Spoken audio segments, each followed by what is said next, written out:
Okay, so I'm going to start with a few remarks. I want to welcome everybody to the Greater Pine Island Civic Association General Meeting tonight. And last week, I had the opportunity to take a short drive through the backcountry of the Everglades on my way to get my second COVID shot in Miami. Jane's Scenic Drive is a totally undeveloped 10-mile gravel road in the Fakahatchee Strand that intentionally lacks a connection with any other roads in the area. So it's about as wild and undisturbed as any place in Southwest Florida. That breathtakingly beautiful drive reminded me of what has been lost to overzealous development in Fort Myers, Cape Coral, and even here on Pine Island, and how important it is for us to preserve and protect the beauty and spiritual presence of the land that has been left to our care. We owe a debt of gratitude to the writers and defenders of the Pine Island Plan, which limits development and preserves the fragile ecosystem that we all enjoy. But even though the plan was adopted by our county government some 35 years ago, there is no guarantee that it will be followed in the spirit in which it was written. Some of the issues we're taking up tonight are evidence of that. It is critical that we all remain vigilant, that we speak up when we see evidence of neglect, and that we strategize together when we learn that little pieces of Greater Pine Island are being chipped away. So thank you all for coming and for your active participation. I'm now going to put up the agenda on my share screen. All right. So here's our agenda tonight. We're going to start with the minutes of the March meeting. We'll have a brief treasurer's report. Then our speaker, Josh Malo, will explain some interesting ways to develop very small parts of your own neighborhood. Bruce Graham, we hope, will be here, who will be talking about an effort that a small neighborhood is trying to take right now in making things safer on their streets. And then we'll have updates on the Matlacha D&D site, Tropical Point, Bocilla Island, Marina, and the meeting with Kevin Ruane on community priorities, all of which we talked about last month. And there are updates on all of those issues. Finally, we'll end with announcements and other business from the floor. Are there any other things that we should have on the agenda tonight? We're hearing somebody talking, but not to all of us. Oh, yeah. Folks, if you're talking on the phone or something, you might want to mute yourself. Okay. So if there are no other, no additions to the agenda, I will stop this share. And Nadine, where are you? What can I do for you, Helen? Oh, there you are. Okay. Do you think it makes sense to put the minutes up, or yeah, I guess maybe I should do that. Sure. Okay. Here are the minutes from the March meeting. So this just says who was there, and that we had new officers, including myself as president, Nadine as vice president, Mike Sweeney as our new treasurer, and Scott as our recording secretary. Mike gave the treasurer's report, and you can see how much we have in the bank. Then we had a lovely, long presentation by Jennifer Hecker of the Coastal and Heartland National Estuary Program. And then we talked about the results of the survey of the issues of most concern to our community's residents, and the fact that we would contact Commissioner Kevin Ruane, who we hoped would be an advocate for us on Pine Island. And so then we talked about the D&D bait shop issue. This number 6 tells about it, but I will give an overview of it, so I won't go over that now. But there was a motion that we would send a letter to the county commissioners expressing our opposition to their donating an easement to Cape Coral. We have written that letter, and I will tell you about it later. And then we also discussed the proposal to replace the 50 docks at the Bocilla Seaport and the problem there with the marina that's being operated presumably illegally. And again, a motion was made that we write a letter on behalf of the GPICA requesting an administrative hearing. There is quite new information on that, which I will give you later. So that is the end of the minutes. Can we ask if the minutes be adopted? I move we adopt the minutes. Is there a second. second? Second. Okay, thank you, Mike, for seconding. All in favor? Aye. Aye. Opposed? Okay, opposed? All right. I will now stop this share. Okay. So next, Mike Sweeney will give a brief treasurer's report. Mike, do you want to share your screen? Yeah, sure.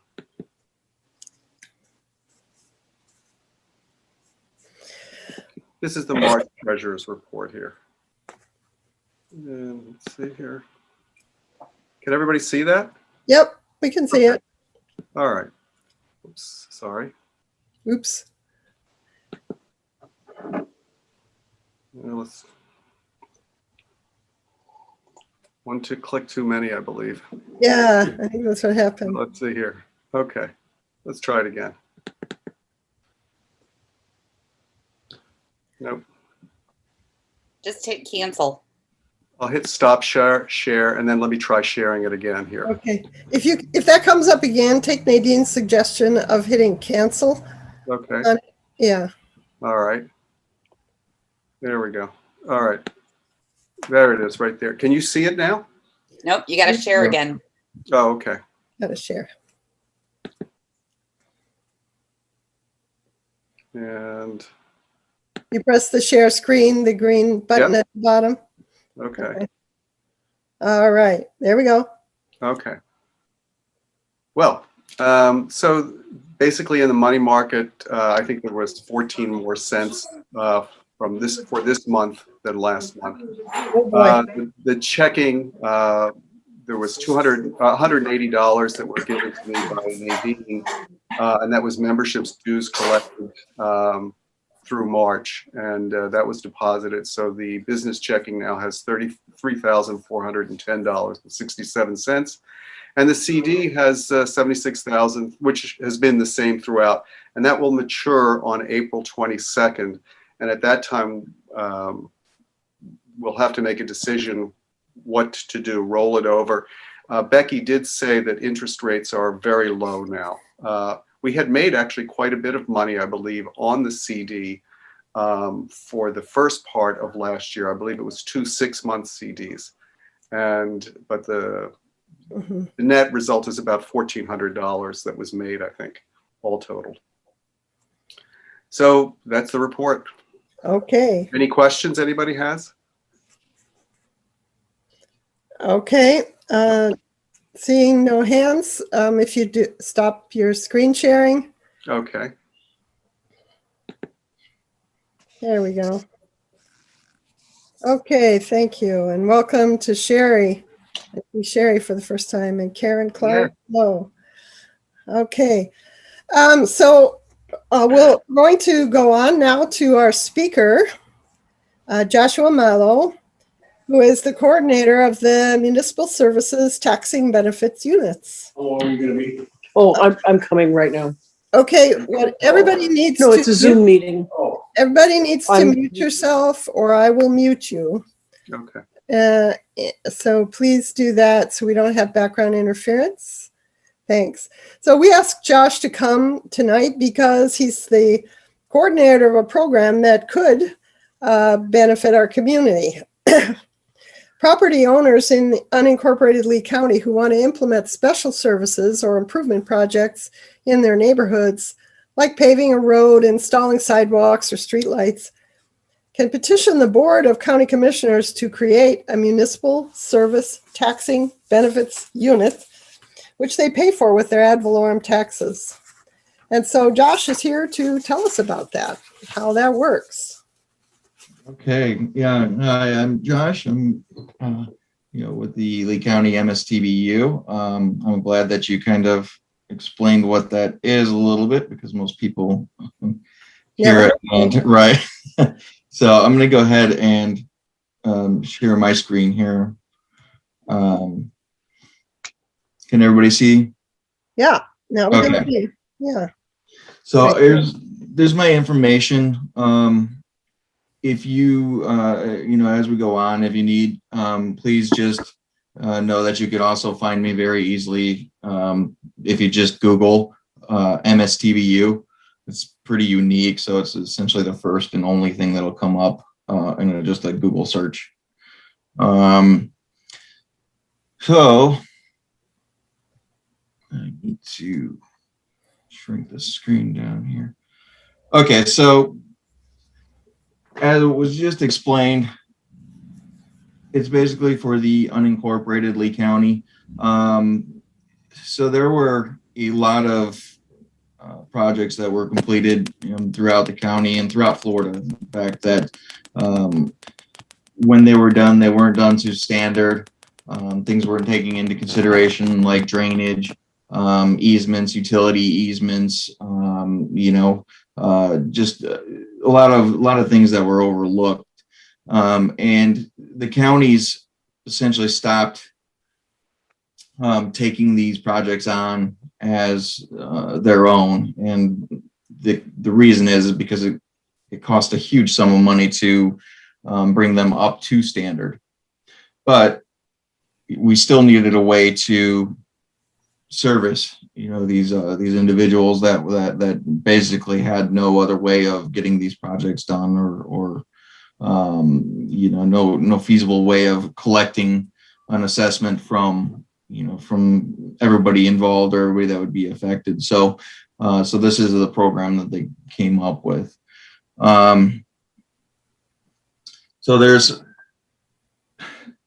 It sounds like, from what I was looking at on your agenda, it sounds like some of the main concerns out there on Pine Island seem to be the pretty typical concerns that most communities have, which would be your drainage, your roads, septics, and things that are going to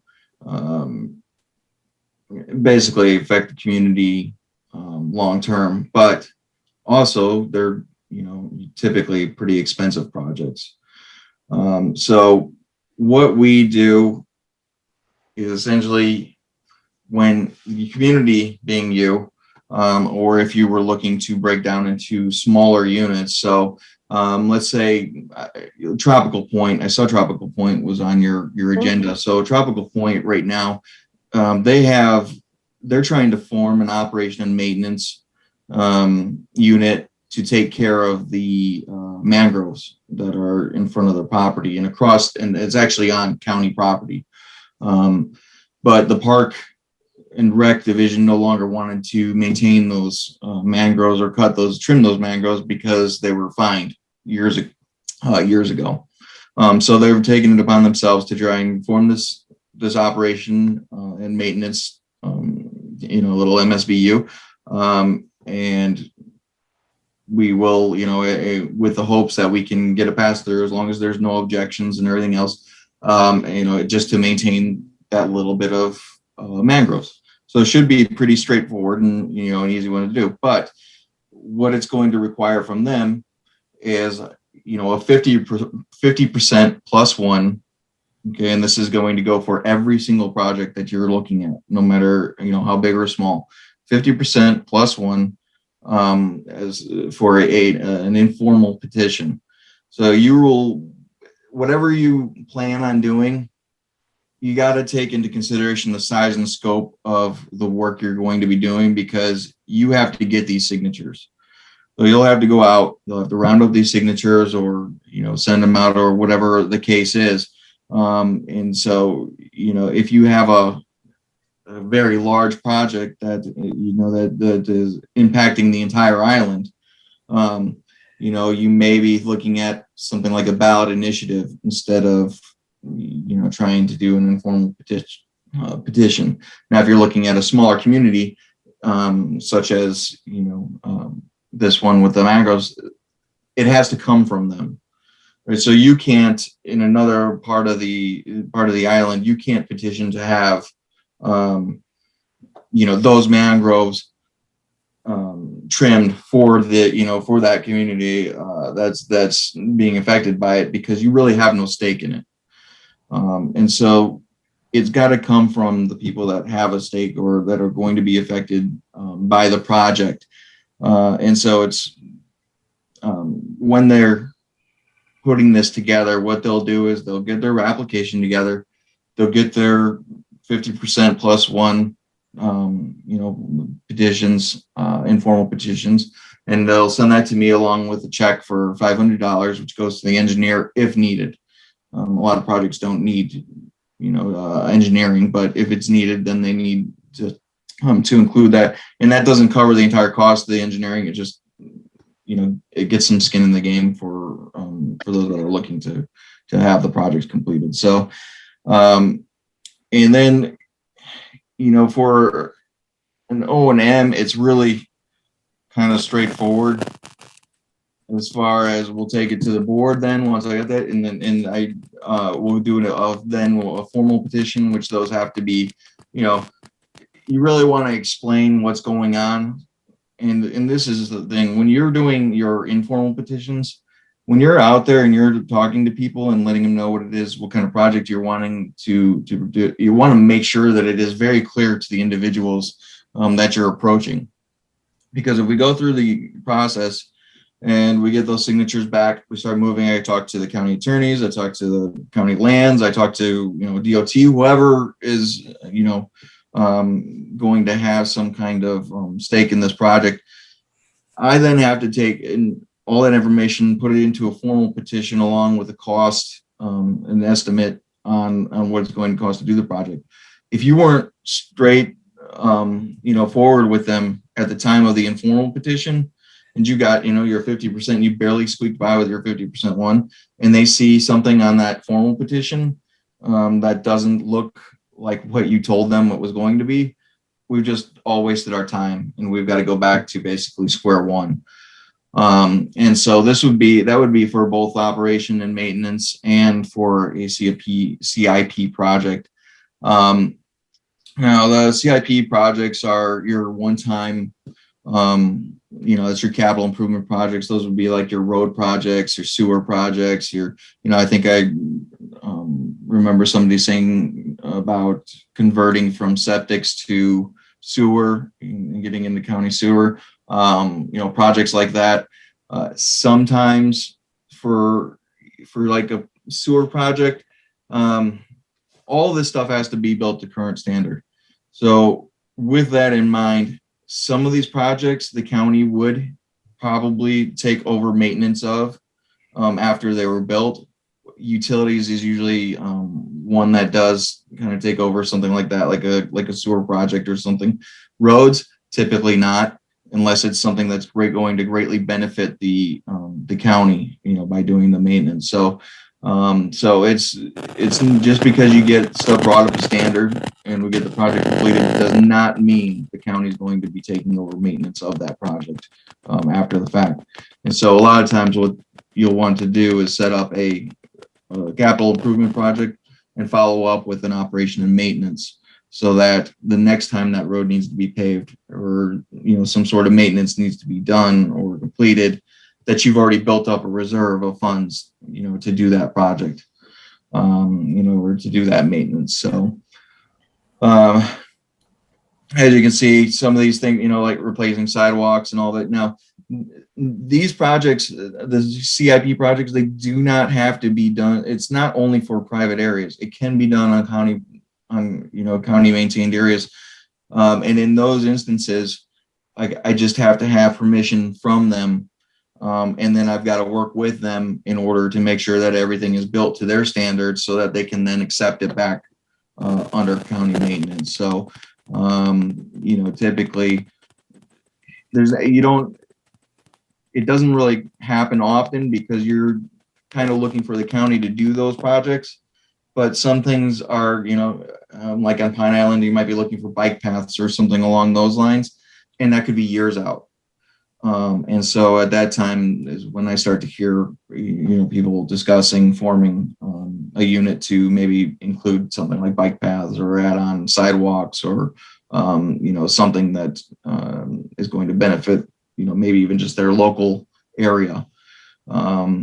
So that's why I was asking about Cherry Estates, and because down in that area, that area down there specifically is looking along those lines to have some maybe bike paths or something added.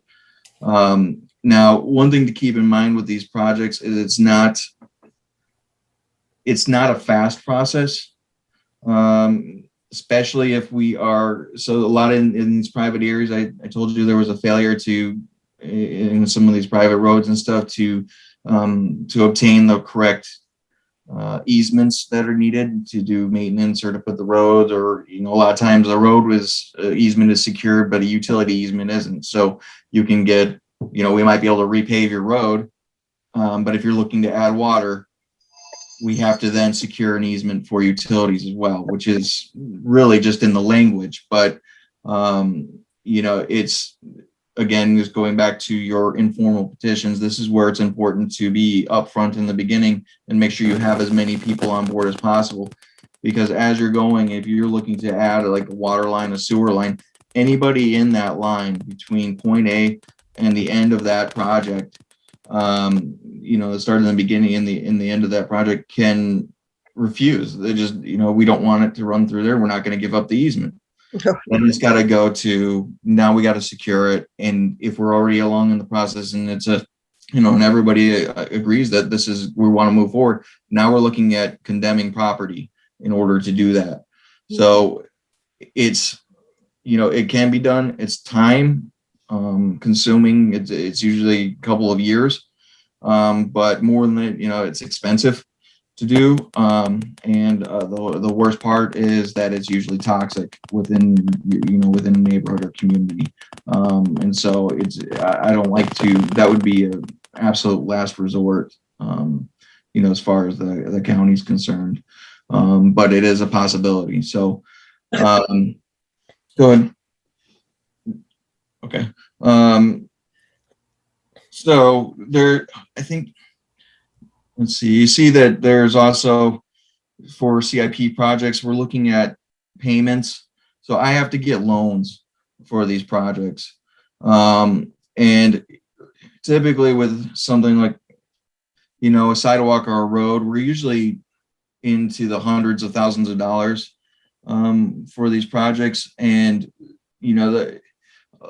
depending on the amount of people that are impacted by the project, it can still be quite expensive for per parcel, or so let's say we're doing a road, the road dead ends,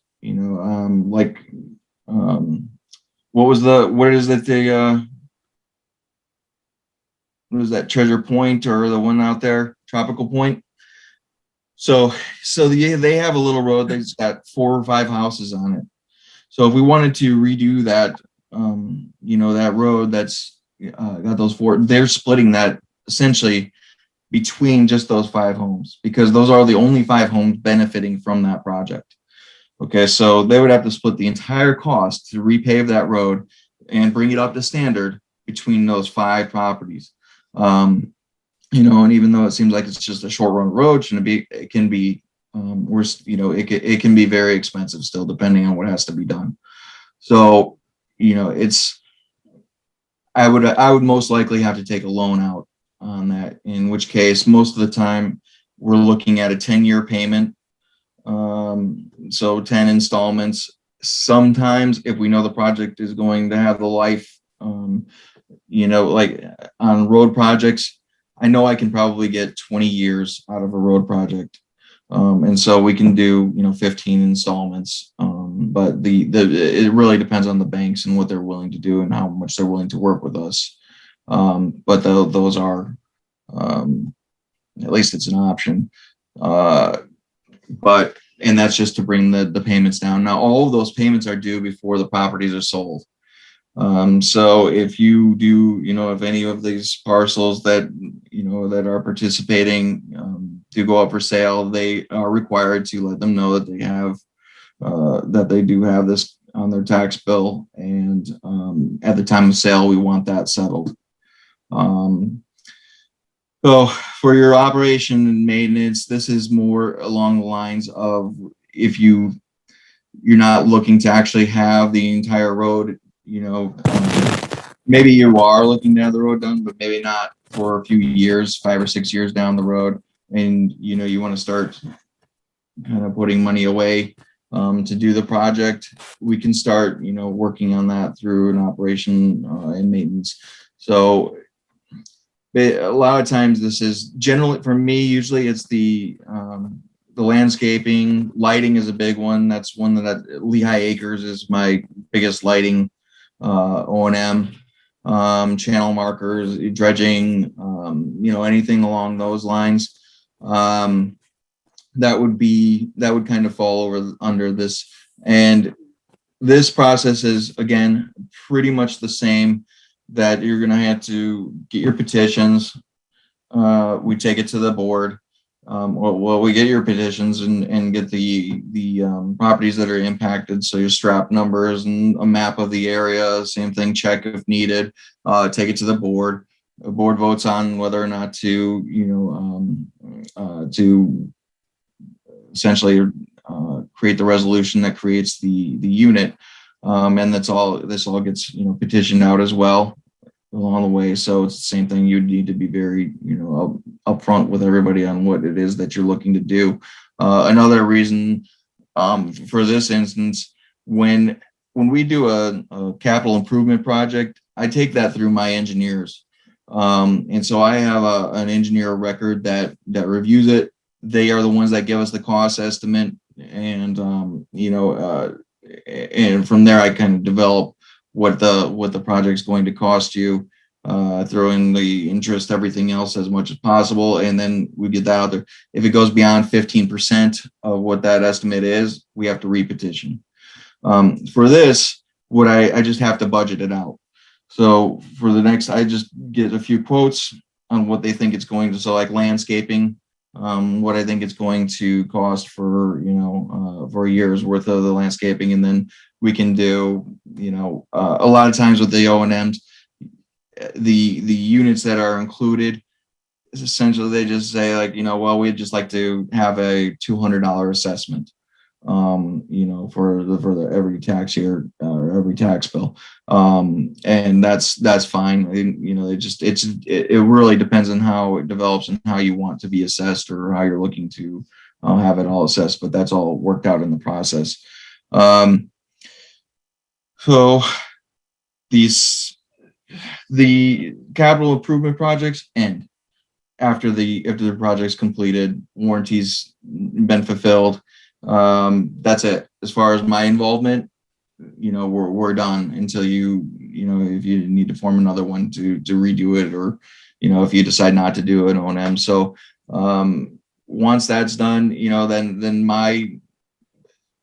my involvement is essentially just looking up, making sure that payoff checks are going in, and, the payments are getting into the tax collectors and stuff like that. That's, and that's about it. There will be no more, we won't be there to like mediate or if somebody's out there digging up your new road, and, there's nothing that I will be able to do about that.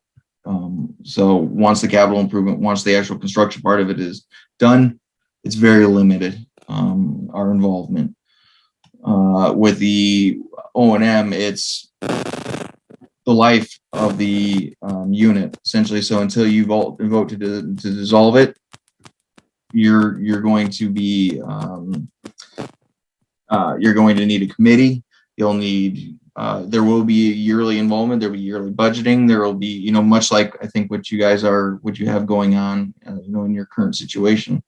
And so that would go until, again, a dissolve. If you decided to dissolve 50% plus one, it's the same process, just in reverse.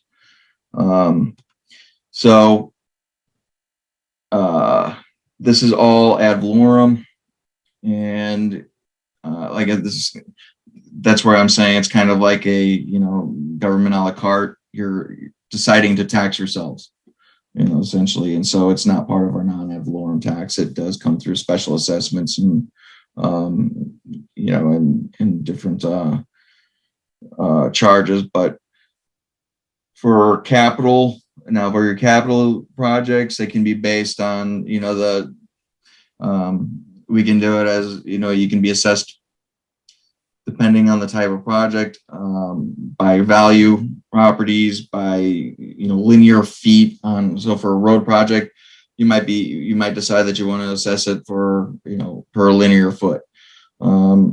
If you got a community that works really well together, they may just assess us equally, and throughout. And as long as the county attorneys are okay with that, and it seems to be fair and equitable, then that's what we would do. So there's just, it really just depends on what type of project it is, and what the community wants out of it, and what they're, they will have input. Now, just because you want it to be assessed a certain way, and this is happening right now, where I have a community that would like to, in their informal petitions, they are putting out that they're going to assess, everybody equally, and and that's the way it is. That's not the way it works. It has to go through our county attorney's office. It has to be fair and equitable. And the reasoning is because if I go through, and we go through the whole process, and we take it to the county commissioners, the Board of County Commissioners, and now all of a sudden somebody challenges it, instead of getting your road built, now you are you're spending that money that would be used for the road on attorneys fighting the challenge.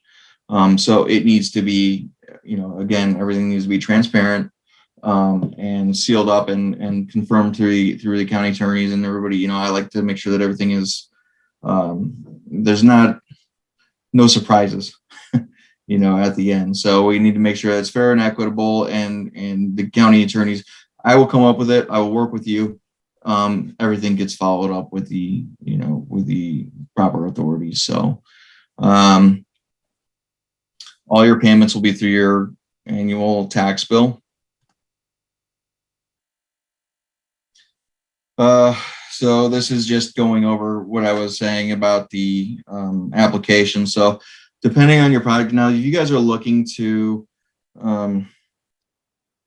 so it's demolishing somebody's septic fields and putting them on county sewer. It's not just because we have a unit here. If we do a CIP in order to do that, it doesn't mean that there won't be still some cost that you would have to cover. So a lot of times in these easements, we're only working within these easements. So if there's a hookup needed, or a condemnation, or an abandonment of the septic system, which is usually, I think it's 90 days. I think you have to have it. You have to have it certified and filled. That's going to be on the individual homeowners. That wouldn't be something that would be covered through one of these units, because we're not going to go onto your individual private properties or onto your lots and do this work. We would just be simply whatever we've secured for an easement. That's what, that's where our limits would be. So another one would be for utilities. We would run that line through the utility easement that we've secured, or if it's existing, but the individual homeowners would have to pay the connection fee from the main to their homes. And so that would be the same with anything that would be working outside of that easement. So keep that in mind when you're talking about, converting septic systems. It's costly. And so you really have to work with those individual homeowners and get them on board in order to get this process, something like this to go through, because first of all, you're asking them to take on the cost of converting to the sewer, but then and that's going through their assessment, but then on their own they now have to contract somebody to go ahead and fill in their septic system and get it certified and everything else. So it's just there's more to it than just what's going to happen on our end for something like that. So those can be quite a big project and complicated. But either way, again, this goes back to making sure that you're transparent in the very beginning when you're getting your signatures and letting people know, what it is that they're trying to do. Now, again, let's go back to that tropical point. Those 5 homes, you have no say, in what they're doing there. You cannot just form a unit and then, and put it on them and say, we want, to put you on a septic system. It has to be brought forward by the community that's being affected. The people that will have a say are the people that that are included within their map in the application that's submitted. So for those 5 homes, it would be those 5 strap numbers that would have a vote and be involved in the decision making process. Outside of that, if you are not directly impacted by the projects, you essentially have no say. So keep that in mind too. And I think this is what I'm kind of getting at there is if you're looking at some of these projects, at a local, so if you're trying to do something like, like the city of Cape Coral, where you're trying to get the sewage, completed in, throughout Pine Island, at that point, you may be better off doing it as an island. And identifying and then it would be a matter of, is this, it would be a matter of trying to figure out how to assess everybody fairly,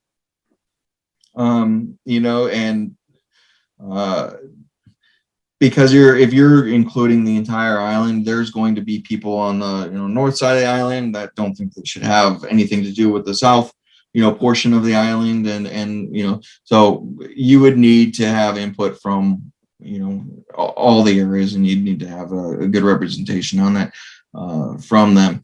And when we're doing the informal petitions or whatever, I believe that for the size of Pine Island, you're probably still looking at doing an informal petition. Probably could just mail them out and have them returned. I don't think it would be a ballot. I don't think the size would justify a ballot initiative. Because it could be done, we can, as we deal with Captiva and other places. So there's no reason why we wouldn't be able to reach out to, to these areas. So, that would be time consuming and it'd be a lot of work on your end.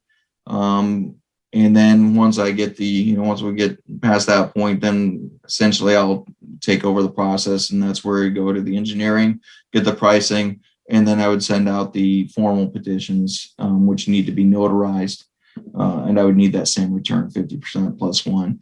But in the end, that would be much less complicated than trying to get each individual area on board individually and trying to set up, 15 units compared to just the one that's going to, encompass that whole area. So, and that, I think, is that what you guys were thinking of, something along for the drainage or for the sewer hookup, was trying to get everybody off of septic? I don't think we had got to that point yet. I mean, we know we have a problem with unmaintained and old leaky sewage, and that it's polluting the waters, and that's everybody's problem, not just here on Pine Island. And that's about as far as we've gotten. That's why we've asked you here to see what at least some of the options are. But maybe, Jim, do you have questions, or are we at the point where? Well, yeah, I think, I mean, anytime you need to, if you got a question, this is mostly, this is just, the PowerPoint is mostly general information. Everything that I'm giving you can be found on the MSTBU website, and you can always give me a call, you know, for any questions. So I have no problem even coming out and visiting with you and taking a look at an area or whatever ahead of time, and just kind of giving you my opinion of what I think, and you know, what kind of size and scope of the project we're actually looking at, so that you can kind of make a little bit more of an informed decision of, you know, is this going to be something that, one, the people in the area would be on board with, or two, that you know, have the patience to try and, you know, to try and get through. So, but yeah, Jim, go ahead. Actually, I don't have any particular questions, because I you know, for the issue of the sewage and septic, Pine Island as a whole is going to be very difficult. And I just wonder if there is, do it in smaller groups. I have no opinion on this at the moment. Well, if you do it with smaller groups, that's also fine. They would just have to put, you know, it would be this process for each individual group. You know, so the MSTBU office is me. There's not, you know, there's not a team. There's me. So when I get these units, you know, the more of them that I have, it's, you know, I'm going to get them, you know, and we'll get it done. But it's you know, I've got 93 right now, and that you know, they have operating budgets. They have, you know, a lot of them, you know, require a lot. So as I'm trying to do these, you just got to keep in mind that the more I have, it's not that it won't get done. It's just going to be slow. You know, and that's because every single one's got to go through all the offices that could be impacted. County lands, you know, has to do all the deed searches and everything else to make, you know, so we know what we're looking at. I have a project right now where it somehow, and this is before me, but somehow county lands wasn't involved to the extent they needed to be. And when it came, everything got passed, and it started going out to bid. And then somebody realized that the easements that they had for utilities could not be used. And they were, you know, behind the property. So then, you know, essentially it had to be repetitioned out. So I had to take it back then, you know, almost to the very beginning, but at the formal petition stage, and then get, you know, another assessment from the engineer, and make sure everything else is on board. And so they still do not have their votes for this project since it's having to be repetitioned. So they made it all the way through, got through the end of the process, and now there was something that was overlooked for whatever reason, and we're back at square one, and they might not have the votes to do it now. And so it's just a matter of, you know, it's each individual unit requires you to go through all these processes so that stuff like that doesn't happen, so that we get, you know, so that we get a full picture of what's going to be needed in order for something to go through. And a big one is a big issue is easements. So county lands is just as busy, you know, and so when I'm flooding them with these applications, sometimes I get it back in, you know, in a couple of days. Sometimes it's a couple of weeks before I even hear anything.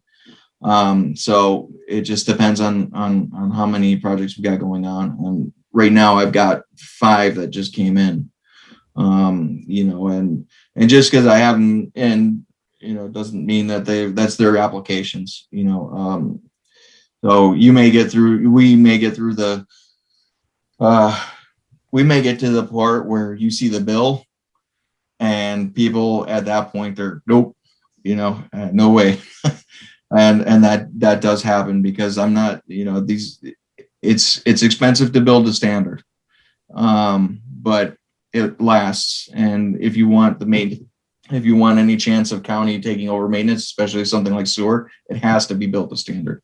You cannot shortcut. And even for roads and stuff, I don't, it's going to be built to design to standard. So. Hey, I see Roger has his hand up. You have a question, Roger? And Scott, Yeah, Josh, thanks for your presentation. It was very informative. This is interesting to primarily on Pine Island, the first need, there's a lot of lots that were subdivided back in the 50s and 60s where they just divided the property with no easement for a road, and they just scraped off the trees and the grass, and they've got sand roads in the back there. And some of those people, those small neighborhoods, when they're driving through the ruts and the mud holes, they would be interested in something like this. And their neighborhood, local neighborhood, would probably want to get together and do something like that. I think on the sewer issue, that's much more, as I've said before, that's a state issue. I think there's even bills now in front of the Senate and both the House of Florida to require sewer inspections for every 5 years. And so maybe one of those are going to come out and take care of some of these failing septic systems. And I don't see any neighborhood trying to band together, or even the whole island, and saying, okay, we're going to convert to a sewer treatment plant. And the increased if we took everybody on Pine Island, put on the sewer treatment plant, it might exceed the capacity of our present treatment facility. So, well, that would be something that would have to be designed in as well and considered. So that would be something else, would be the upgrading of, So I agree with you. It's a big. Yeah, it's a big. That's a long shot, and right. I don't see it happening. Now it can happen though. I mean, it's with Captiva and some of these other players, they're taking a shot at it, and so it might surprise you, but they are. Yeah, it's possible, project. but Pine Island's essentially the size of Manhattan Island, Mm. and we're the biggest island in Southwest Florida, so we got a lot of real estate out here, and a lot of people, and a lot of vacant lots that never ever have been built on. Right. I think only half of our lots have been built on, and the other half are vacant and were subdivided, like I say, back in the 40s and the 50s. So, but I think it's really good information you provided here, and hopefully some of these people are watching out in the neighborhoods that want to do their roads. And as we look forward to global warming and sea level rise, who knows whose roads are going to have to be built up. Right now, Matlacha, some of their streets are underwater in the high tides in summer without any hurricane events. So this is something that's going to be very important in the future for all these island communities. Yeah, thank you, Roger. I want to say that there is a question in the chat, and that I cannot see everybody all together on the screen because the screen is being shared. I'd like to ask a question. Yeah, okay. But hold on, Scott, for just a second. I think this is a short one. Question is it just, quote, houses that have the vote, or are lots included in the vote? Like in our case, we have a house on one lot and a vacant lot that's a garden. So is that 2 votes or 1?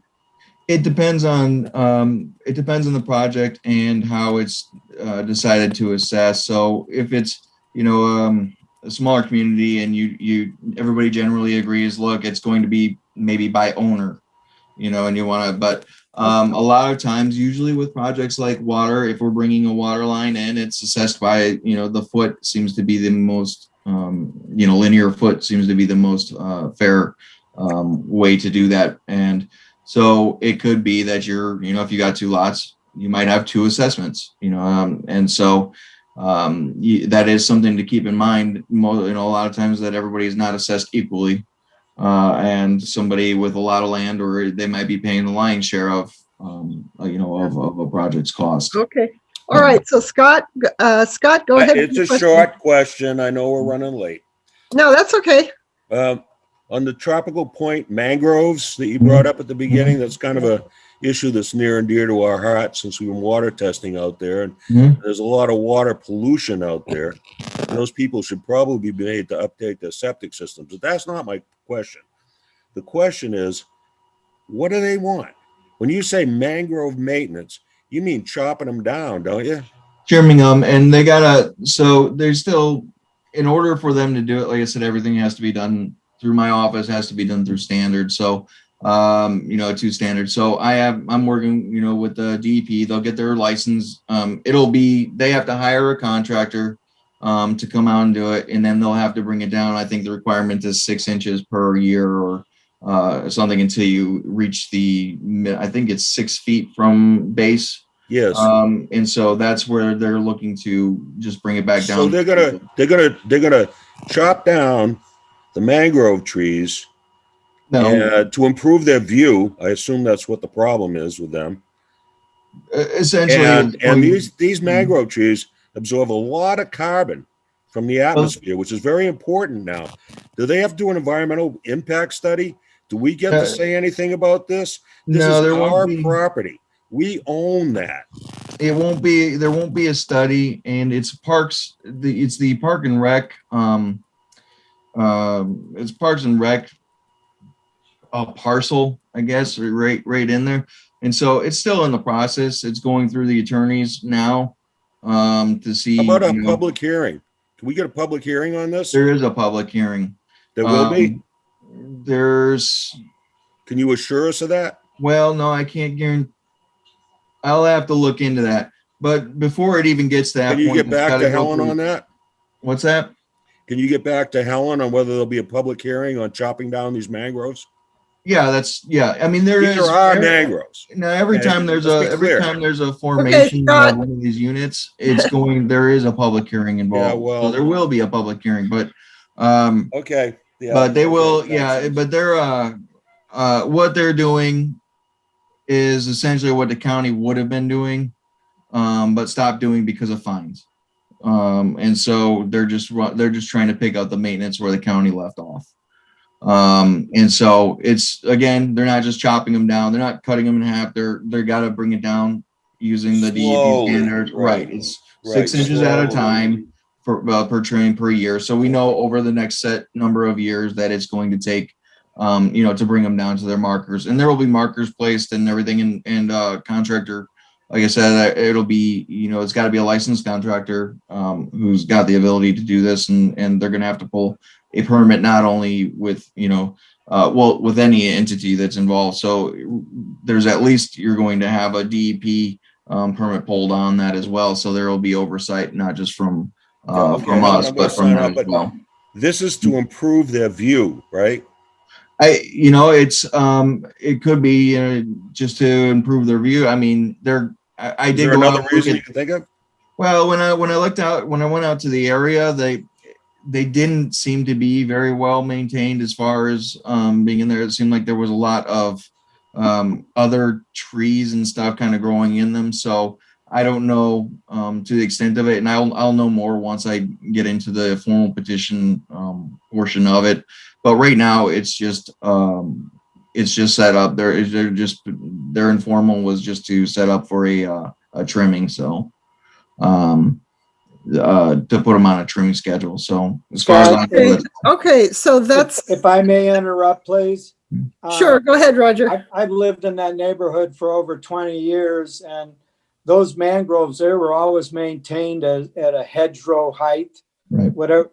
The county has ordinances as to how low you can trim them down. And they used to be maintained at a hedgerow height out there for years and years. And it just recently that they've gone wild and grown up. So it's not like this is something that hasn't been done before, maintained before, and that we're losing,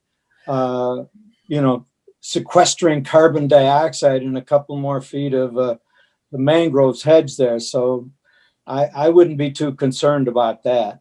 No, You it's know, only there's a plenty little other bit of here, mangroves a little around bit there. there, a little bit here, and a little bit there, Marja, right? Well, like I said, they're just taking over, and you know, as Roger said, they're picking up where the county left off.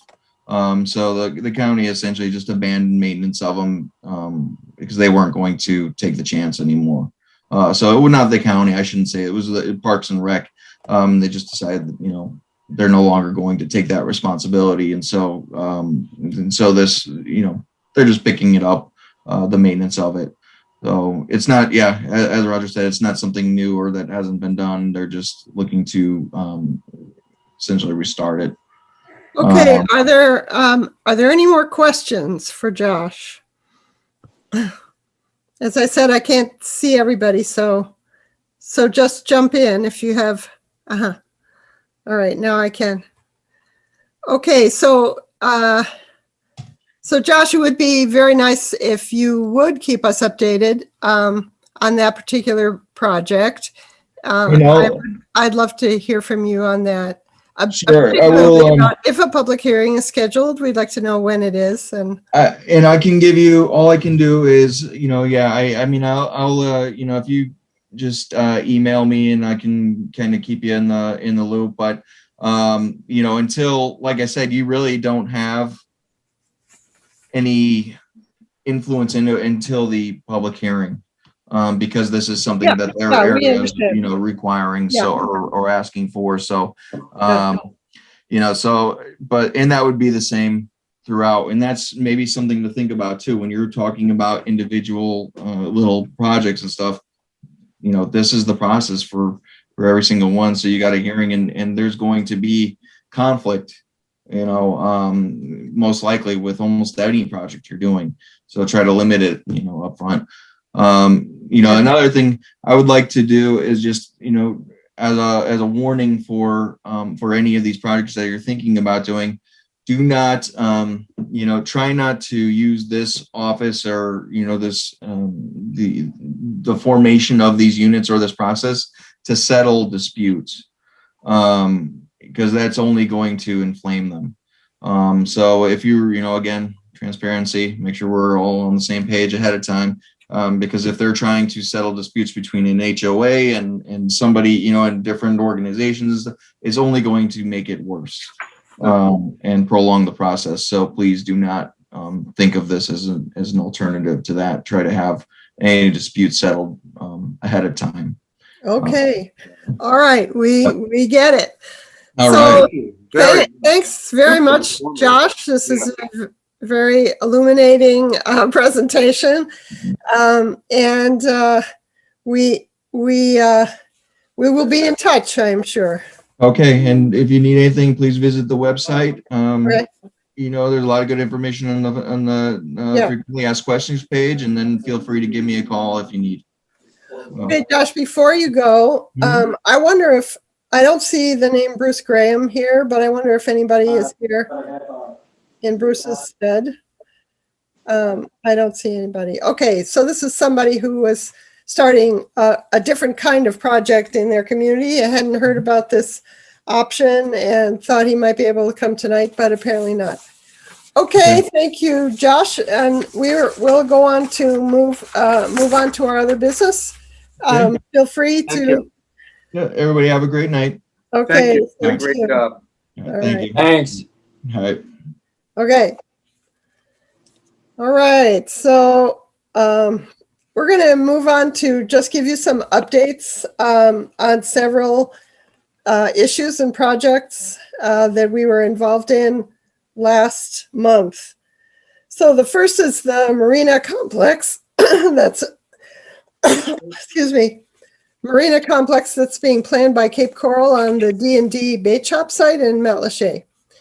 And the background of this, for any of you who need to be updated on that, is that the city of Cape Coral owns that property, which right now contains a small bait and tackle shop, a parking lot, and a boat launch.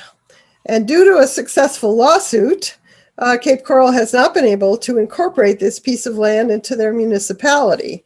But nevertheless, Cape Coral plans to create a private-public partnership that would develop the site into this large complex containing an upgraded marina, a large restaurant, a new bait and tackle shop, a fuel dock, and expanded parking.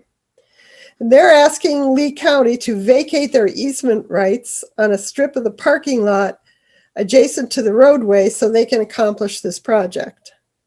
As we discussed last week, the project would create problems, we believe, for Greater Pine Island residents. And so the GPICA membership requested that we write to the Lee County Commissioners and the Cape Coral City Council stating our objections to the project. And we have done that. And I was hoping that Noel Andress would be here tonight. I don't quite know why he isn't.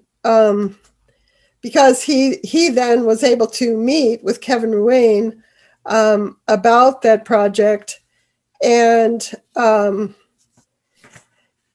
actually took Kevin on a tour, mainly of the Bocilla Island project, which is another one that we'll talk about a bit later. And while he was doing that, he filled in Kevin on the issue of the property in Matlacha.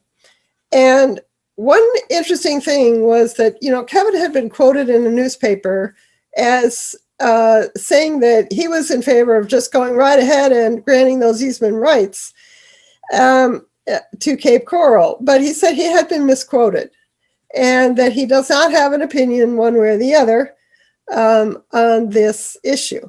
So after they received the letter and after Kevin spoke with Noel Andress of our GPICA, Kevin asked us, me, to write a letter outlining our points to the Lee County Department of Transportation and the Lee County Director of Community Development, who at his direction would research the D&D project.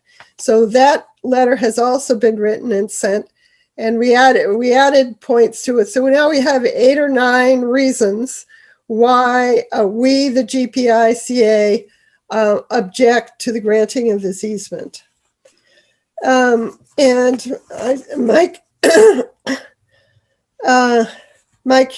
Hannon, who's a lawyer in Matlacha, who had stopped the Cape Coral from annexing that property, has some ideas about how to stop the project.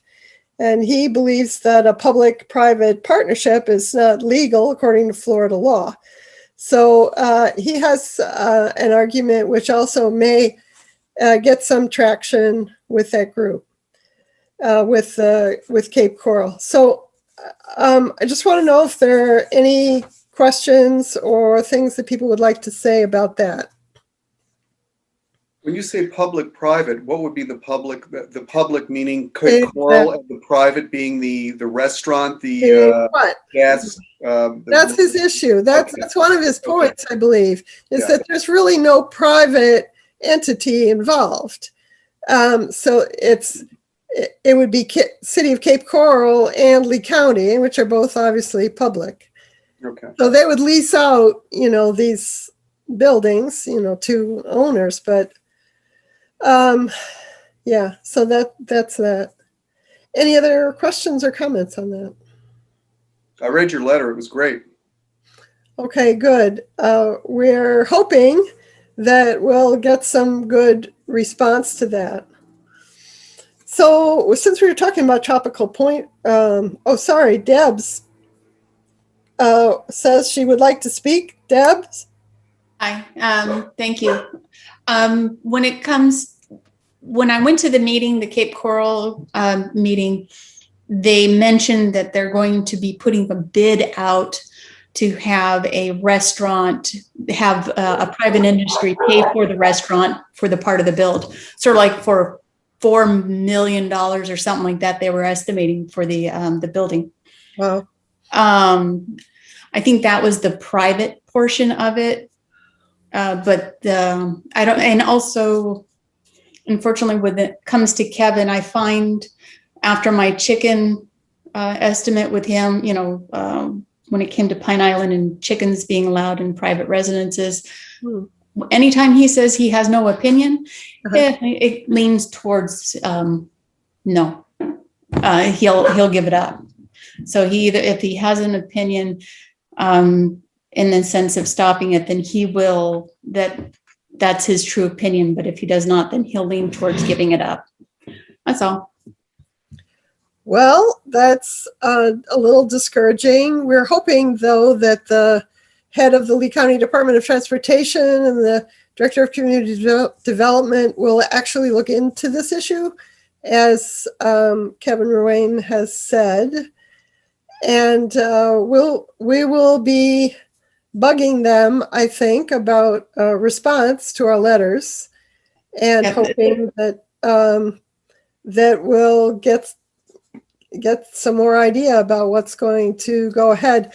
Now, Mike Hannon will also be pursuing what he says is they will be stopped by a lawsuit. And so he was in a couple of meetings with some of us, and seems to be eager to go ahead and pursue this in a legal way. Any other comments or questions on this issue? Okay, I'm sorry, just one more quick note that Sure. the more people that are on our island that are against it, if they individually also speak to being against it, is stronger than just Pine Island's, letter. That's very important and strong, but individuals are also needed. So Debs, can you give us an idea of where people should go, how they should sign up to speak, and all of that from your experience? My experience is when you go to either the Lee County, which is important for us, there's a portion of their meeting that says any new business. And a lot of times you can just sign up to speak on that. Mm-hmm. And actually talk to Kevin, send him emails is one of the best ways to get a hold of him, or at least someone in his office. Mm-hmm. So the more individuals he sees that are against it, the possibility that he will put a position of no, not going to give it up. Mm-hmm.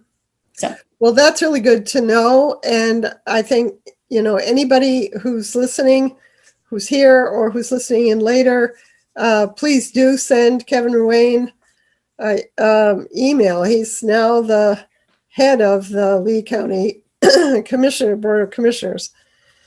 So his email is easily found. Yes, I see, Jeff, you have your hand raised. Go ahead. What's the alternative? Just it stays as it is today? Is that if someone's opposed to the extent of that development, it just stays as is? Well, when we were talking to Mike Hannon, he was saying that some of the people anyway in Matlacha would love it if it would be turned into a public park where people could launch their boats in a marina. There would not be a gigantic restaurant. There would be, a small bait shop, but you wouldn't have the traffic issues, the crossing the street, the boat traffic being, there would be more boat traffic than there is now, but it wouldn't be the same as if, you had a huge private facility being operated there. So I don't know how we feel about that. We haven't really talked about that. I don't know that it's an option. I don't know if if Lee County really would want to do that, but they would have to buy the land back, because now it belongs to Cape Coral. Right. So I guess I was just trying to piggyback on Deb's comment. If someone goes to the meeting with Lee County or they contact Kevin Ruane, to me, you can be opposed to it, but then the question is, what do you suggest as an alternative? And that's what I was trying to understand. What is the best use of that land from our perspective?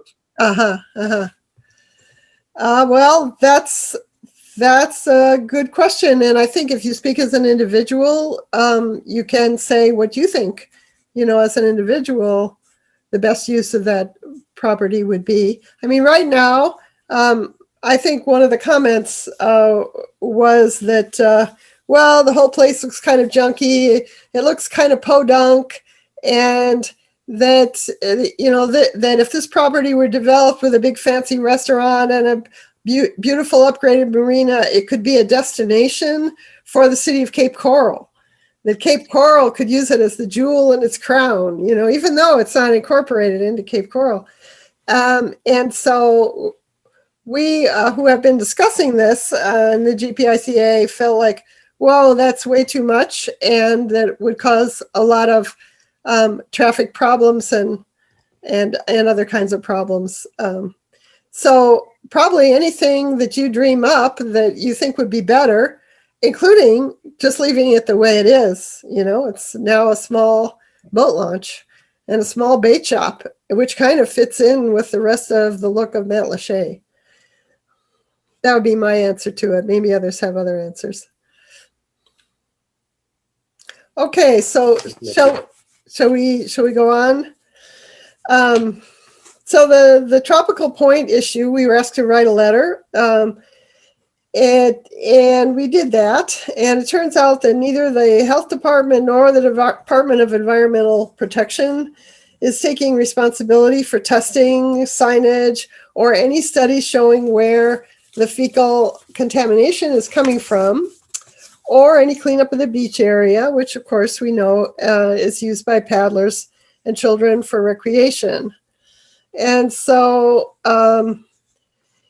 so we were asked to write to the Fort Myers Department of Environmental Protection and the Lee County Commissioners. So when I wrote to them and said, this is Tropical Point is a problem because we have kids swimming in this polluted water. They kicked the can down the road, or rather up the road, to the Florida DEP. They said, oh, it's the Florida DEP, not us, who should have some comment on this. So we did that. But the response from the Florida DEP was that they're only concerned with facilities that treat wastewater rather than home septic tanks. So basically they're saying, oh, well, there's nothing we can do about this. So we've been kind of pursuing two different tracks on this. One is at least put up a sign that says that sometimes the waters here may be polluted. So please keep your children out of the water.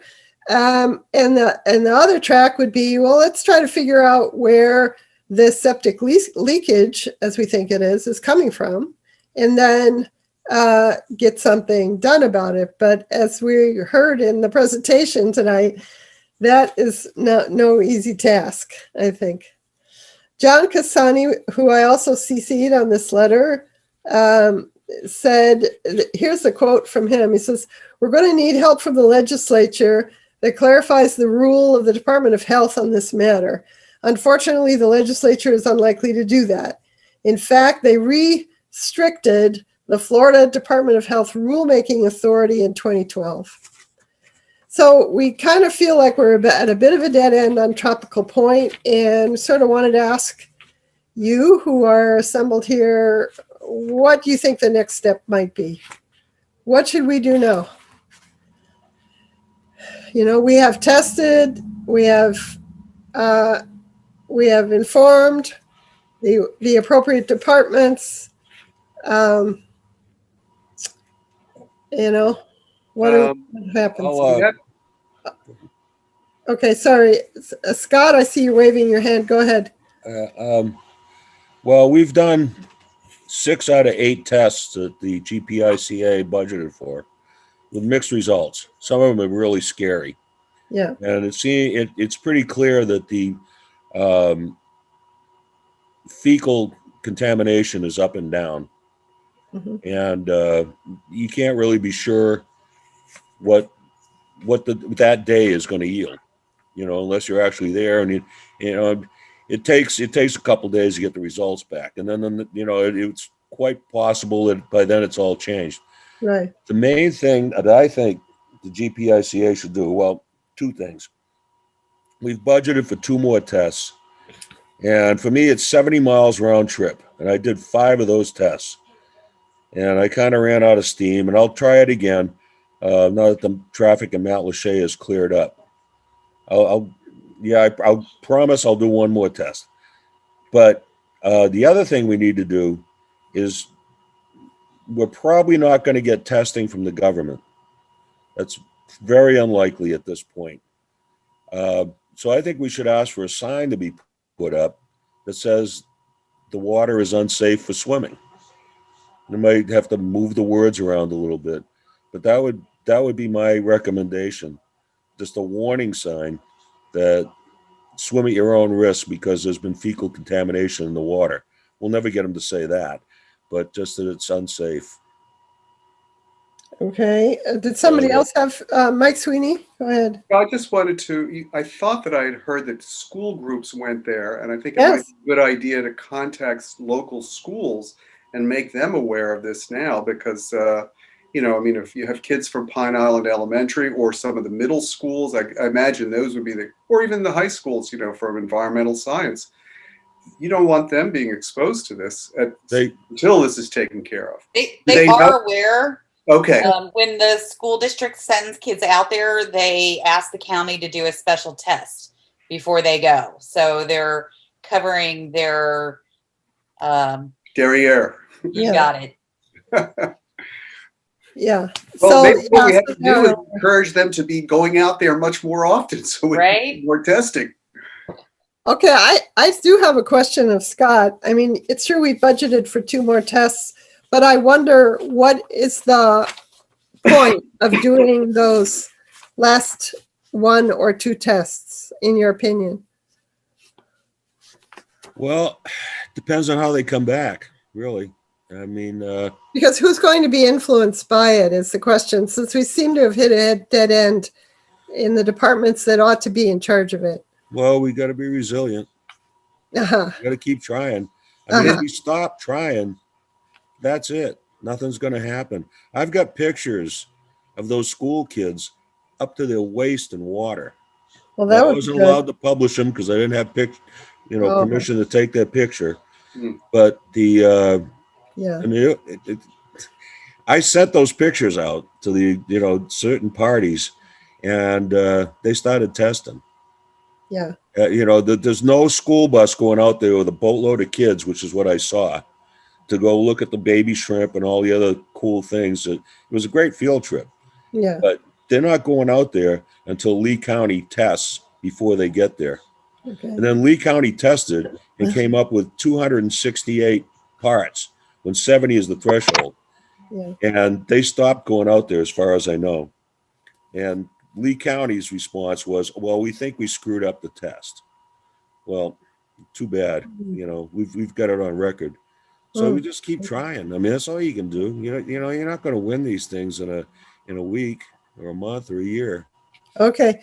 Thank you. I'd posit, Helen, that even doing the tests we've already budgeted for are simply a waste of everybody's time and effort. As Scott pointed out, the test is only going to give you a snapshot of a particular point in time. It's not going to tell you that it's ongoing every day. It's right. going to say, we have coliform for these 5 moments. So I do agree that the better option is to push for a sign to be put up by the county. Okay. At least warning residents that there may be an issue there. Jeff? When we had the discussion earlier with Josh, he talked about something in the legislature about 5-year checks. I think he said sewer, but I think he meant septic. Is there an existing law that requires people to update septics if they're leaking or faulty or whatever the engineering description is? Does that exist today? The legislature had put in place a law that mandated septic tank inspections. And then I believe like the next year or a couple of years later, the legislature then repealed the law. Okay. So the law that he was discussing is now again proposed to require everybody who has a septic tank get it inspected every 5 years. And so that's a state mandate. The county can't invoke that would be a law state like mandate. that. I don't know what the county rules are for septic tank maintenance. I would assume like somebody like Haunch could tell us, but yeah, Haunch would know. I guess. Yeah, I mean, yeah. Can I, whether- Helen, this is Michael Drycorn. Can I weigh in on Hi, that? Michael. I do Okay. know a little bit about septics on legislation. There was indeed a state statute that required the periodic maintenance and inspection of septic systems. However, that was rescinded back to the counties, and Lee County decided not to pick up the requirement. And so it is clearly within the purview of the county commission today. They wanted to reenact it, and there's been a lot of pressure put on them to do that. In particular, the North Fort Myers area, where there's quite a bit of seepage north of the, east of the bridge. So that's the current status. Is there is no state legislation. There is a movement to recreate it at the state level, but it doesn't have the horsepower yet. And if the county wanted to do something, they could. Interesting. Thank you. Also, Deb is waving her hand there. Go ahead, Deb. Thank you. My understanding from Scott, and correct me if I'm wrong, that the county runs the major sewer system that's actually on Pine Island. Yes. Okay. Then my question would be, is there a way we can have them test their system and their line to make sure they're not doing the leak? Well, I don't know if you remember, but they were spraying arsenic out of their wastewater spray fields. There's two ways Lee County Utilities gets rid of the treated wastewater that comes out of their plant, which is huge. And I would urge everybody to go down there and take a look at it. It's a giant plant. It's a 50% capacity. Their problem is they don't have a way to get rid of their wastewater. Now, they were spraying on some property on Flatwoods, which is some of our reservation land, and it contained arsenic. I mean, they caught it coming out of the plant, and they caught it on the contamination of the on Flatwoods. And since then, because of pressure from the GPICA, they've torn out that spray field, but they still have 2 more spray fields. They're not treating the wastewater properly. They're a sick plant. And I talked to Greg Rawl about this, who's pretty much, he's a hydrology expert. And that's what they call them. They're a sick plant. They're not taking care of the water properly. But they could, if they wanted, extend their wastewater treatment facility, send a pipeline up Stringfellow Road in either direction and treat more water. They could do it, you know. Sewer system. Yeah. Scott, my question is more of the age of the pipes that go through there, because I'm assuming you're finding more than just arsenic in those water tests you've done in the past. If there's actual raw sewage in it, that's something else. That's just untreated, possibly a system. So yeah. Okay, I don't know. As far as I know, nobody's checking those pipes for leaks. They come all the way from Matlacha. Almost 100% of Matlacha has their wastewater treated, their sewage treated here on Pine Island, right across from Turtle Trail. Next time in St. James City, you see Turtle Trail, there's a road right across the street. Drive down there. It's a giant wastewater treatment facility, but almost 100% of it, with the exclusion of one trailer park, Cherry Estates, and a few other places, is treating Matlacha sewage. But they have the capacity to treat more. And as far as I know, I don't know what's leaking out of there. That arsenic got in there because somebody dumped it in there. Right. Scott, I'm sorry to interrupt, but I've been asked if we can move things along. It's 8:00 now. And I do have one more thing to run by people, and that is the Bocilla Island Marina. As you might remember, there were the residents along Main Street on the north end of Pine Island are concerned about traffic going up and down Main Street. We had a spectacular accident out there last week. I think car rolled over a couple of times, ended up in the water. The problem of the traffic on Main Street there seemed to stem from what appears to be an unauthorized commercial marina operating behind Captain Khan's restaurant. So